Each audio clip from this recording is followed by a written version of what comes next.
Biarkan mereka mengabaikanmu. Biarkan mereka berjalan pergi tanpa menoleh. Kau tidak dilahirkan untuk menjadi budak perhatian mereka. Kau adalah benteng yang sunyi, bukan reruntuhan yang meratap. Kehilangan perhatian mereka bukanlah keruntuhanmu, itu adalah penyingkapan siapa dirimu tanpa ilusi. Maka berdirilah. Rasakan sepi itu, rasakan perihnya. Tanpa keluhan, terbentuk jiwa yang tidak bisa dihancurkan oleh dunia. Kau lebih besar dari kehilanganmu. Kau lebih abadi dari rasa sakitmu. Bila kau diabaikan, jangan mengejar. Bila kau dilupakan, jangan mengiba. Karena apa yang sungguh milikmu tidak akan berlalu begitu saja, dan apa yang berlalu bukan bagian dari takdirmu. Renungkanlah, adakah pohon menangis saat dedaunan gugur? Adakah laut merintih ketika gelombangnya surut? Tidak. Sebab alam menerima perubahan tanpa keluhan. Sebagaimana jiwa bijaksana menerima kehilangan tanpa keputusasaan. Janganlah menggantungkan kebahagiaanmu pada pandangan mata lain, sebab mata manusia mudah berpaling. Gantungkan kebahagiaanmu pada kebajikan yang hidup di dalam dirimu. Sesuatu yang tidak bisa dicuri, tidak bisa diabaikan, tidak bisa dihancurkan. Mari kita mulai masuk kepada ceritanya yang sangat mendalam dan membuat kamu merasakan termotivasi. Tapi sebelumnya subscribe dulu ya, biar kita makin akrab. Tetaplah menonton, dan jangan skip supaya kamu mendapatkan hikmah dari kisah ini. Tentang seorang pemuda dan sebatang pohon zaitun. Pada zaman dahulu di tanah Yunani, hiduplah seorang pemuda bernama Kleon. Ia jatuh hati pada seorang gadis dari kota sebelah, seorang yang cantik dan pintar, yang pernah menjanjikan persahabatan, mungkin lebih. Namun waktu berlalu, dan gadis itu perlahan mulai mengabaikannya. Tidak lagi membalas suratnya, tidak lagi menyebut namanya. Hatinya hancur seperti tembikar yang jatuh dari meja. Dalam kesedihan, Kleon mendatangi gurunya, seorang filsuf tua yang tinggal di tepi kota, di bawah naungan pohon zaitun yang tua dan kokoh. Kleon menceritakan semuanya, tentang harapannya, tentang abaian itu, tentang luka yang tak bisa ia sembuhkan. Tapi adakah pohon ini berhenti berakar? Adakah ia menangis karena manusia mengabaikannya? Tidak. Ia terus hidup, karena ia tidak tumbuh demi manusia. Ia tumbuh, karena itu kodratnya. Kleon diam, matanya mulai terbuka. Sang filsuf melanjutkan, demikian juga kau anak muda. Hatimu mungkin ingin dicintai, dihargai, itu wajar. Tapi jiwamu tidak boleh menggantungkan harga dirinya pada kasih yang datang dari luar. Kau harus tumbuh karena itu adalah tugasmu sebagai makhluk hidup. Untuk menjadi kuat, untuk menjadi utuh, meski seluruh dunia memilih untuk tidak memandangmu. Pada hari itu, Kleon pulang dengan dada masih terasa perih, namun langkahnya lebih mantap. Ia mulai mengisi hari-harinya dengan belajar, membantu orang lain, dan membangun dirinya. Lambat laun, luka itu berubah menjadi kenangan, dan kenangan itu menjadi kekuatan. Karena ia telah belajar satu kebenaran, bahwa nilai dirinya tidak pernah bergantung pada siapa yang tinggal atau siapa yang pergi. Nilai dirinya melekat pada keberanian untuk tetap bertumbuh, dalam kesendirian maupun dalam perhatian. Musim berganti, daun-daun zaitun berguguran, dan angin dari pegunungan mulai menggigit tulang. Kleon, yang kini lebih bijaksana, memilih untuk menghabiskan waktunya dengan menempa diri. Ia membantu di ladang, mengukir kayu, dan membaca gulungan-gulungan tua tentang filsafat dan bintang-bintang. Namun di malam-malam yang panjang dan sunyi, bayangan masa lalu kadang kembali mengendap di pikirannya. Kenangan tentang tawa gadis itu, tentang janji-janji yang pernah terasa manis, datang menghantam seperti ombak menghantam karang. Pada malam seperti itu, Kleon kembali mendatangi sang filsuf. Mereka duduk diam di bawah pohon zaitun yang kini hampir telanjang dari daunnya. Melihat kegelisahan Kleon, sang filsuf tersenyum samar, lalu berkata, "Anak muda, jangan berperang melawan kenangan. Mereka adalah bukti bahwa kau pernah mencintai dengan sungguh. Tapi jangan pula membiarkan kenangan itu menjadi rantai. Ingatlah, kesedihan adalah hujan. Ia turun, ia membasahi, tapi ia juga menyuburkan. Bila kau bertahan, jiwamu akan tumbuh lebih hijau dari sebelumnya." Kleon bertanya, suaranya parau, Tapi mengapa rasa sakit ini masih terasa nyata, meski aku sudah mengerti? Sang filsuf menjawab perlahan, karena pemahaman adalah benih, bukan buah. Kau telah menanamnya, tapi perlu waktu baginya untuk tumbuh menjadi ketenangan. Teruslah merawatnya dengan sabar. Malam itu, Cleon tidak lagi melawan kesepiannya. Ia belajar menerima luka itu, membiarkannya menjadi bagian dari perjalanan, bukan lagi musuh yang harus dikalahkan.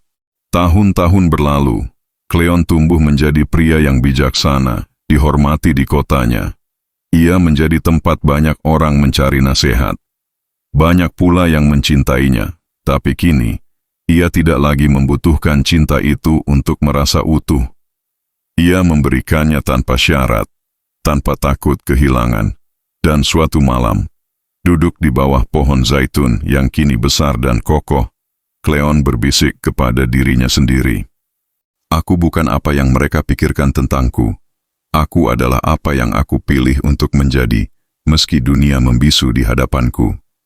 Pada suatu musim semi, bertahun-tahun setelah luka pertama itu mengering, Cleon menghadiri sebuah perayaan di kota seberang. Ia datang bukan untuk mencari siapapun. Ia datang sebagai tamu, membawa ketenangan yang telah lama berakar dalam dirinya. Di tengah keramaian, di bawah langit yang dihiasi bintang, ia melihatnya, gadis itu. Tak banyak berubah, matanya masih bersinar, tawanya masih ringan. Namun ada bayangan tipis di wajahnya, seolah waktu telah mengajarinya bahwa tidak semua janji bertahan. Mereka saling menatap sejenak. Senyum kecil tumbuh di bibir gadis itu, bukan senyum sombong, bukan senyum penyesalan, hanya sapaan samar dari dua jiwa yang pernah bersilang jalan. Ia menghampiri Cleon, ragu-ragu. Kau tampak berbeda, katanya perlahan. Cleon hanya mengangguk, matanya teduh seperti danau tenang. Waktu mengubah banyak hal, jawabnya. Gadis itu menunduk. Mungkin ada kata yang ingin ia keluarkan, permintaan maaf yang tertahan, atau pengakuan yang terlambat. Tapi Cleon, dalam hatinya, tidak menunggu apapun. Ia tidak menginginkan maaf. Ia tidak menginginkan penyesalan. Karena di dalam dirinya, sebuah prinsip telah mengakar kuat. Apa yang terjadi di luar diriku bukan dalam kekuasaanku, tetapi bagaimana aku menanggapinya, itulah kebebasan sejati. Cleon mengucapkan salam perpisahan dengan tenang, tanpa amarah, tanpa luka baru. Ia berjalan menjauh, melangkah ke dalam malam yang harum oleh bunga jeruk. Di dalam dirinya, ada rasa damai yang tak bisa disentuh oleh kenangan, oleh penyesalan, atau oleh cinta yang pernah tak dibalas. Ia tahu kini, mereka yang hadir atau pergi bukanlah ukuran nilainya. Ia cukup, ia selalu cukup. Tahun-tahun bergulir seperti aliran sungai yang sabar. Cleon, yang dulu pernah merasakan pahitnya pengabaian, kini telah menjadi sosok yang dicari banyak orang. Bukan karena kekayaan, bukan karena kuasa, tapi karena ketenangan yang terpancar dari dalam dirinya, seperti pelita kecil yang tidak padam bahkan di tengah badai. Melihat banyak pemuda di desanya terjerat oleh kemarahan, keputusasaan, dan rasa haus akan pengakuan, Cleon memutuskan membangun sebuah tempat belajar, sebuah taman filsafat di bawah pohon-pohon zaitun. Ia tidak mengajarkan retorika untuk membungkam lawan, tidak mengajarkan seni berdebat untuk mencari pujian. Ia mengajarkan satu hal sederhana namun sukar, bagaimana menguasai diri di tengah dunia yang tak dapat kau kuasai. Di sebuah sore, salah satu muridnya, seorang pemuda bernama Nikandros, bertanya dengan mata merah, "Guru, bagaimana aku bisa berdiri teguh saat orang-orang yang aku cintai membuangku, seolah aku tidak ada artinya?" Cleon memandang pemuda itu dengan belas kasih, bukan rasa kasihan yang melemahkan, tetapi kasih yang lahir dari pemahaman akan penderitaan manusia. Ia menjawab, "Apakah kau menanam pohon agar semua orang datang memujinya? Apakah kau bernapas hanya supaya dunia melihatmu bernapas? Tidak, Nikandros. Kau hidup karena hidup adalah tugas suci yang diberikan alam kepadamu. Cinta dari luar adalah berkah, tetapi ketenangan dari dalam adalah kewajiban. Jika mereka mencintaimu, bersyukurlah. Jika mereka melupakanmu, bersyukurlah 2 kali, karena kau diberi kesempatan untuk menemukan kekuatan yang tidak bergantung pada siapapun." Nikandros menunduk, air mata jatuh di tanah. Bukan karena kelemahan, tapi karena benih pemahaman baru mulai menetas dalam dirinya. Di atas kepala mereka, angin membelai daun zaitun yang kini telah mekar kembali, berbisik seolah setuju dengan ajaran Cleon. Dan malam itu, di bawah langit yang luas dan abadi, Cleon berdoa dalam diam. Bukan agar dunia menjadi lebih lunak, bukan agar semua luka menghilang, tetapi agar jiwa-jiwa muda belajar berdiri, tanpa membenci dunia, tanpa membenci dirinya sendiri. Karena dalam hatinya, Cleon telah memahami satu hukum abadi. Kita bukan penguasa dunia ini, hanya penguasa cara kita berjalan di dalamnya. Waktu, seperti sungai besar, terus mengalir tanpa peduli pada harapan manusia. Cleon bertambah tua, rambutnya memutih, tubuhnya tak lagi sekuat dulu, namun cahaya dalam matanya justru bertambah terang, cahaya dari jiwa yang telah lama terbakar oleh ujian, namun tidak pernah padam. Suatu musim dingin, badai besar melanda kotanya. Angin menghancurkan atap rumah-rumah, hujan mencabut pohon-pohon zaitun yang telah berakar puluhan tahun. Taman filsafat Cleon rusak. Gulungan-gulungan ilmu yang dikumpulkan dengan sabar, basah, hilang, hancur. Beberapa murid yang dulu bersumpah setia, pergi mencari keselamatan masing-masing, meninggalkan Cleon sendirian di tengah puing-puing. Di malam yang kelam itu, Cleon duduk sendiri di reruntuhan tamannya. Angin dingin menampar wajahnya, dan untuk pertama kalinya setelah bertahun-tahun, rasa getir menghampiri hatinya. Ia berlutut di tanah basah, meletakkan tangannya di atas sisa-sisa pohon zaitun yang tumbang, dan dalam kesunyian ia bertanya dalam hati, apakah semua usahaku sia-sia? Apakah kesetiaan kepada kebajikan hanya membawa kehancuran? Namun segera setelah pertanyaan itu muncul, suara hatinya, suara yang telah diasah selama puluhan tahun menjawab dengan lembut, tidak. Karena nilai suatu perbuatan tidak diukur dari lamanya ia bertahan, melainkan dari kemurnian niat saat ia dijalani. Yang rapuh adalah bentuk luarnya, yang abadi adalah kebijaksanaan yang telah ditanamkan. Cleon perlahan berdiri. Badan tuanya gemetar, namun langkahnya teguh. Ia mengumpulkan kayu-kayu yang tersisa, membangun kembali tempat berteduh kecil di antara reruntuhan. Ia tahu mungkin taman itu tidak akan sebesar dulu, mungkin banyak yang tidak kembali, tapi itu bukan persoalannya. Karena kini Cleon benar-benar memahami ajaran tertinggi dari seluruh hidupnya. Seorang manusia bijaksana tidak menggantungkan kebahagiaannya pada hal-hal yang bisa hilang. Ia menambatkan hatinya hanya pada apa yang tak bisa disentuh oleh badai, kebajikan, keteguhan, dan cinta tanpa syarat kepada kehidupan itu sendiri.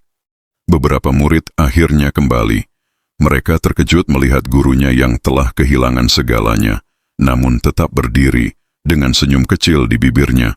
Mereka belajar dari Cleon bukan lagi hanya lewat kata-katanya, tetapi dari diamnya yang tabah, dari tindakannya yang setia pada kebenaran, bahkan saat dunia di sekelilingnya runtuh. Dan di hari-hari terakhir hidupnya, Cleon menulis satu kalimat di atas potongan kayu yang sederhana, sebuah warisan bukan hanya bagi murid-muridnya, tapi bagi semua yang pernah merasakan pahitnya kehilangan. Apapun yang dapat diambil darimu, bukanlah milik sejati jiwamu.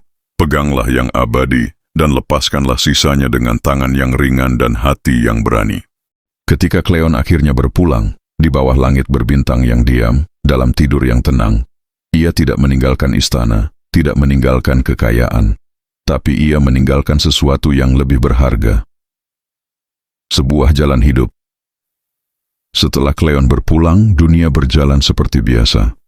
Matahari tetap terbit tanpa tergesa, musim tetap berputar tanpa henti. Orang-orang yang mencintainya berkabung, lalu melanjutkan hidup mereka. Sebagian besar muridnya kembali ke kota-kota besar, sebagian lagi membangun keluarga baru. Namun di hati mereka, sesuatu tetap tinggal. Sebuah nyala kecil, nyala yang tidak bergantung pada pujian dunia atau keadilan nasib. Nyala itu adalah ajaran Cleon, bukan dalam bentuk kitab-kitab yang tebal, bukan dalam gedung-gedung mewah, tetapi dalam cara mereka menghadapi kesulitan. Dengan kepala tegak, dengan hati terbuka, di bawah pohon zaitun yang tumbuh kembali di reruntuhan taman filsafat itu, sebuah batu sederhana berdiri. Diukir dengan tangan kasar, hanya ada satu kalimat yang menjadi epitaf Cleon, apa yang berasal dari luar tidak dapat menyentuh kebebasan jiwaku. Tak ada patung emas, tak ada pesta peringatan. Namun siapapun yang tersesat dalam badai kehidupannya sendiri, yang kebetulan melewati taman itu dan membaca kalimat itu, akan merasakan sesuatu yang sulit dijelaskan. Seolah-olah, dari kedalaman waktu, Cleon membisikkan kekuatan ke dalam dada mereka. Dan di tempat itu, di antara pohon-pohon tua, di antara angin yang tak pernah letih bertiup, ajaran Cleon hidup tidak dalam bentuk suara yang keras, tetapi dalam keheningan yang kukuh. Karena memang begitu cara kebijaksanaan sejati bertahan. Bukan dengan mengalahkan dunia, tetapi dengan tidak pernah dikalahkan oleh dunia. Akhir, bagaimana pendapatmu tentang kisah ini? Silahkan komen ya. Terima kasih, sampai berjumpa di kisah berikutnya.